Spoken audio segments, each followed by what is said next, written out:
Prime Minister Narendra Modi recently laid the foundation stones for three semiconductor projects in India, totaling around Rs 1.25 trillion. These projects signify India's push towards self-reliance and modernity in chip manufacturing, aiming to make the country a permanent semiconductor hub. Among the projects are India's first commercial semiconductor fabrication unit, an outsourced semiconductor assembly and test facility, and another assembly and test facility. The question stands, how far is this aimed at? Hi everybody.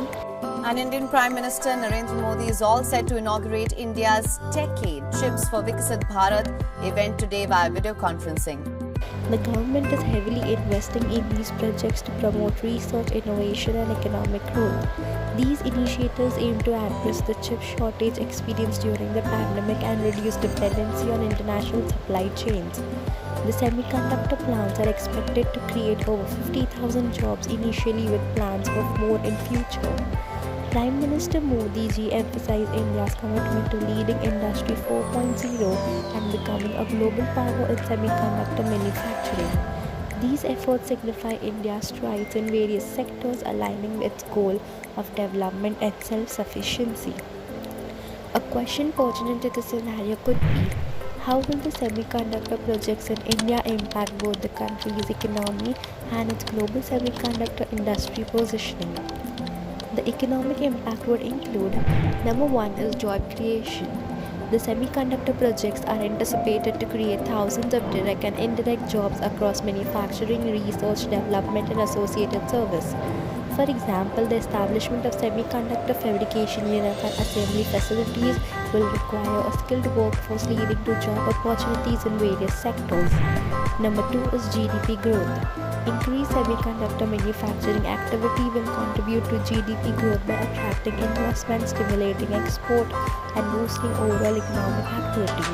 For instance, the production and export of semiconductors will generate revenue and contribute to country's GDP. Number three is export potential. With domestic semiconductor production, India can reduce its reliance on import and potentially become a net exporter of semiconductors. This will positively impact the trade balance and enhance India's export competitiveness. As an example, India's semiconductor exports could compete with those of other major semiconductor producing countries, contributing towards economic growth. And the strategic positioning in the global semiconductor industry would include: number one is competitiveness. The establishment of competitiveness in the semiconductor projects will enhance it in the global market. By producing high-quality conductors domestically, India can compete with other major semiconductor manufacturers. For instance, India's semiconductor products could meet international standards and compete with those manufactured in countries like Taiwan and South Korea.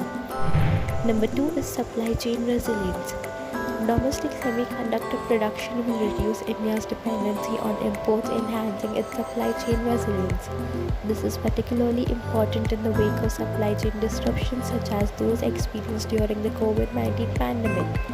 For example, having domestic semiconductor production capacity will ensure a stable supply of critical components for various industries even during global crisis. Number three is technological sovereignty. Owning semiconductor manufacturing capabilities will strengthen India's technological sovereignty. By producing semiconductors domestically, India can control critical components essential for various industries.